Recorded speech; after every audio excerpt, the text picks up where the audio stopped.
What's going on, people? Welcome back to another video on the channel today. Today is going to be part 2 of a video that was uploaded recently on the channel, or earlier this week should I say.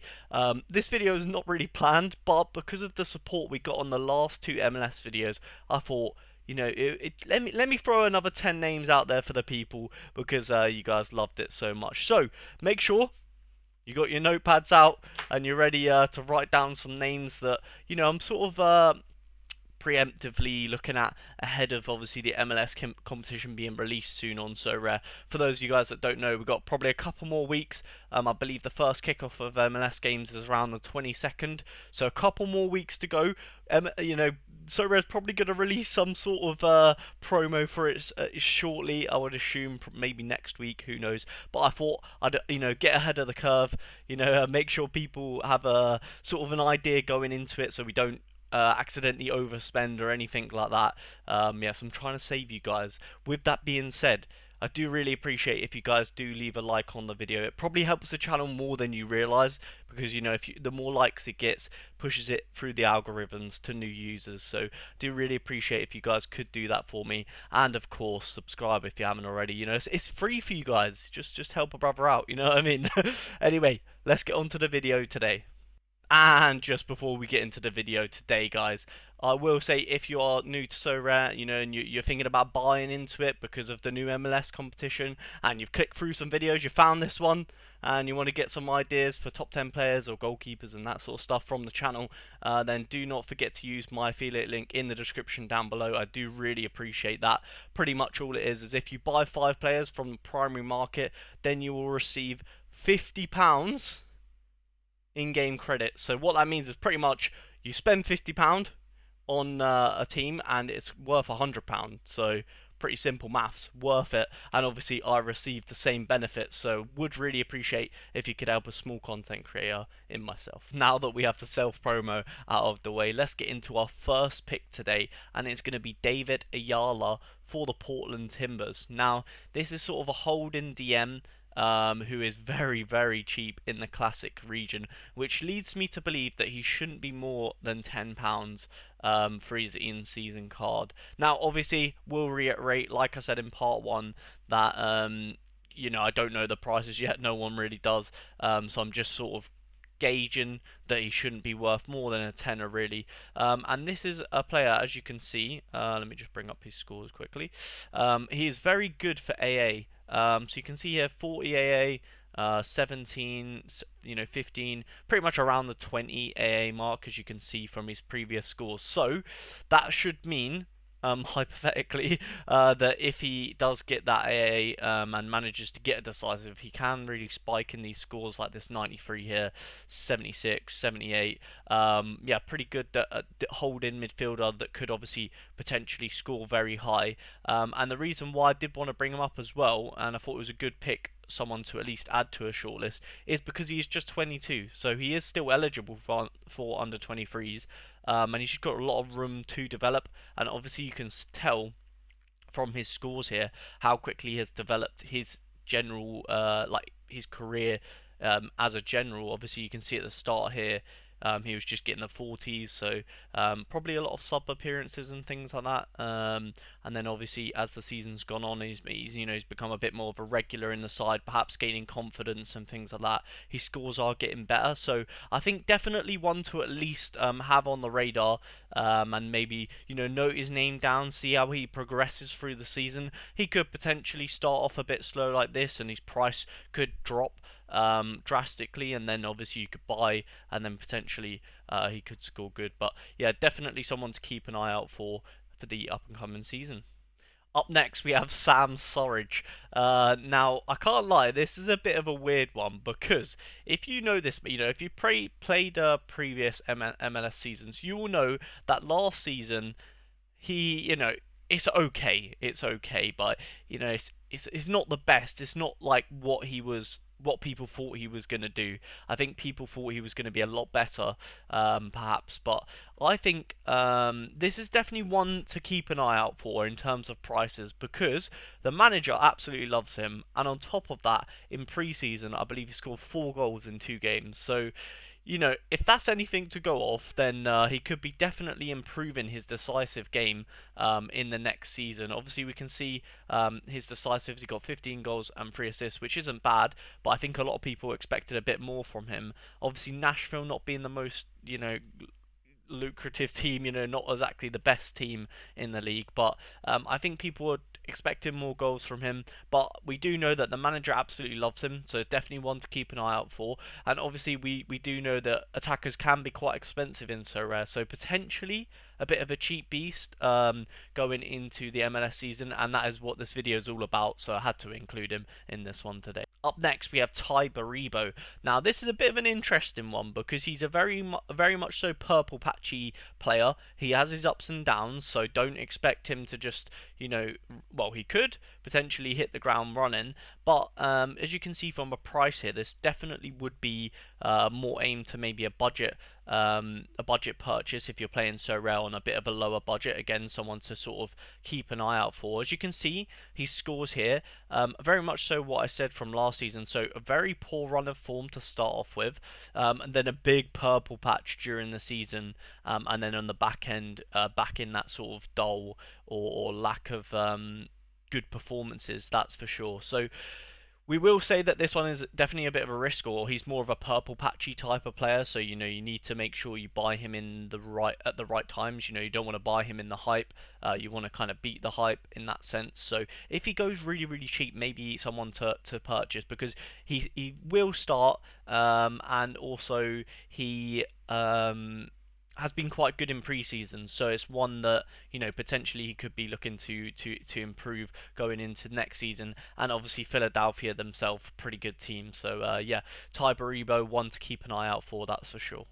Up next is Ezequiel Ponce. Now, I don't really ever suggest to buy strikers on Sorare because the scoring is always just like they pretty much get 60 or 35, some strikers, and this could potentially be one of them cards. So again, we don't need to get any FOMO. We don't need to rush into buying cards on day one and overspending. This is more of a strategic one. See how he goes. Now, I will say that Houston Dynamo, touching upon his form last year, obviously not exactly the best. However, Houston Dynamo have they have strengthened quite a lot over the summer, making some very good signings, which leads me to believe that he'll get more opportunities to hit these 60s. Like I said before, most strikers do score like this, where it's like 35 if they don't score, 60 if they do, which it can be good and bad. Obviously, again, these are going to be players that are more aimed to like the budget players in Sorare. So he could be one of them that's sort of like a good differential player here or there. And like I said, with Dynamo improving the squad over the transfer window, potentially someone to look out for, and again should be on the cheap end of things. So let's see how Ezequiel Ponce does this season. Up next, Claudio Bravo, not the goalkeeper, the fullback for the Portland Timbers here. Now he is at a nice age, 27. I feel like 24 to 28 is like I would consider like prime time for a lot of players. Obviously, generally speaking, and again, very nominally priced at the moment. Obviously, this is ahead of any prices, but I would assume he would be quite decently priced because he is quite a he reminds me of almost Lewis Hall in the Premier League, who he can score these insane scores and be one of the best scorers in the league on a given game week. However, he's a fullback, so naturally he will have these low scores in there that could potentially kill a lineup. And for those of you guys that are not too familiar with Sorare scoring, usually fullbacks get killed with the possession lost, which can really hurt some of their scores. But if he's in good form, he's getting assists, getting clean sheets, he can hit this sort of crazy numbers, which we're all looking for, especially with the price being pretty fair. But yeah, you just got to hope you got him in the right squad at the right time. But definitely one to at least note down. A player that's probably in the prime of his life right now for the Portland Timbers in the fullback position. You just have to pray for that clean sheet, and then the rest, the rest will pretty much come and go. as it does with fullbacks, in their AA. It's a bit up in the air. But, if he gets that clean sheet, gets an assist, he's going to score 70, 80, maybe 100 if you're lucky. But yeah, Claudio Bravo, not a bad name. Up next is quite a funny one. We have Ryan Hollingshead. Probably butchered his name, but anyway, Ryan. This is a weird one. Again, for those of you guys that played MLS, you probably know about this man. And yeah, he he should be a really nice price, guys. Again, I wouldn't look to pay more than £10. Again, most of these players that include in this video are very cheap. So if you're looking at them and maybe in the hype they're over a tenner, I wouldn't buy them. But Ryan is an interesting scorer to say the least. So if you look at his graph here, he's just all over the place really. But you can see most notably 100, 100, 100. I mean, even 92. These scores are the scores you will need to be winning divisions, or getting on podiums and things like that. Now, don't get me wrong, for maybe 70% of the season, he might cook your lineups. But for the 1, 2, 3, 4 scores that he does get that are in the hundreds, they're like potential podium levels. Obviously, you have to rely on elsewhere in the squad. But yeah, I think he's one of them players that it's definitely risky because it could kill lineups, but for the price, if you're playing on a budget and you just need to win, especially if you've got a super cheap team, you just need to hit that podium once. And then you've got all your money back. You've made your return on investment. And he could be potentially one that's a little bit cheeky and one to get in the squad to just maybe propel you for a couple of weeks and then maybe move on and sell in the hype almost. But yeah, definitely an interesting name to be putting into the list. And I think, yeah, it could don't get me wrong, could definitely kill a lineup, but an interesting name nonetheless that I felt should be included in this video. Up next is Erik Thommy. Now, this was probably Sporting Kansas City's best player, to be honest, last season. And you can see, obviously, prices on the floor at the minute. So, yeah, I think you can see from his scores, pretty decent. And obviously, Sporting Kansas City have added a few names, especially in the attacking positions, to their roster. So I feel like he has potential to score these sort of 70s and 80s, get the decisives from the assists a bit more often now, because he won't be the only one that is of that quality in the attacking region. So I feel like he's definitely one that could be what's the right word, like underrated, because he was one of the better players last season on the squad. Well, probably the best player on the squad last season. But if you've got players up front that can't finish chances that he creates, then he's obviously not going to get them decisives. Hence why his price is probably going to be quite low, because people think, he's not going to get that many DAs. But if you like Sporting Kansas City and you want to take that risk, you think they're going to do well this season, I think he's definitely probably the number one priority target from that team. Obviously, yeah, just sitting in behind the strikers, I feel like there's just more room for him to get the decisive actions.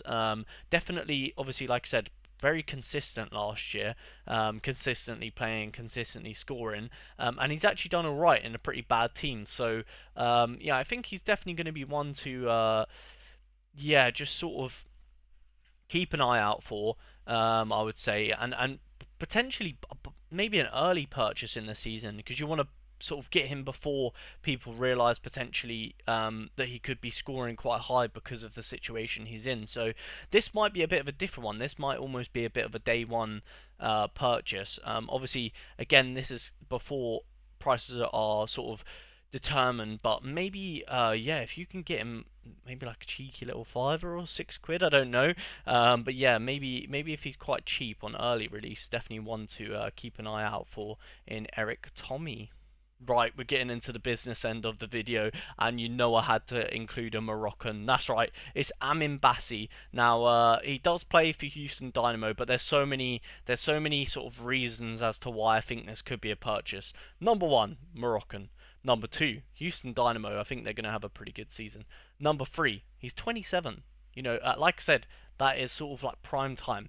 And last but not least, he's in the cam position. That's probably like my favourite position on a football field. I can't lie. Like just in behind the striker, you need that creativity, that little bit of an edge. So yeah, I love players that sit in behind, sort of sitting in behind the strikers and creating goals pretty much. And he should obviously really help propel the attack of Houston Dynamo. You can see his scores pretty fair for a cam. Obviously, you hope he gets a bit more decisive in the up and coming season, which I do believe he should be able to. Hopefully, fingers crossed. And I will say this man is also on penalties, so could be a little sneaky one. Amine Bassi, and he is a Moroccan, so you know what happens if you watch the under 23 Road to Glory.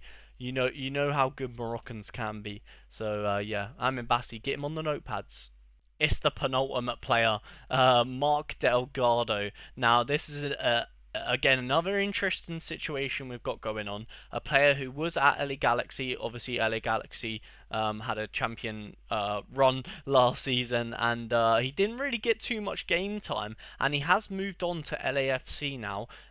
So as you can see, scores pretty decent. And this is with limited minutes as well. If we sort of scroll down, you can see a lot of sub cameos or being subbed off in the 60th minute, subbed off in the 70th, 60th, subbed on. Just a lot of on and off field action, which don't get me wrong, like it's kind of annoying for a player because you want to be consistently playing and have the confidence that you're not going to get subbed off every week. And I feel like he'll get that at LAFC. And with that being said, you like to think that some of these games where he's been subbed off in the 70th with a 78, subbed off here 60 minutes, getting 50 scores in 60 minutes. You like to think that a lot of these scores actually, the longer they play, that the scores should ideally be getting better. And as you can see, his breakdown here is sort of like, he's pretty much getting 40 to 50s quite regularly. But you like to think that if he plays for longer,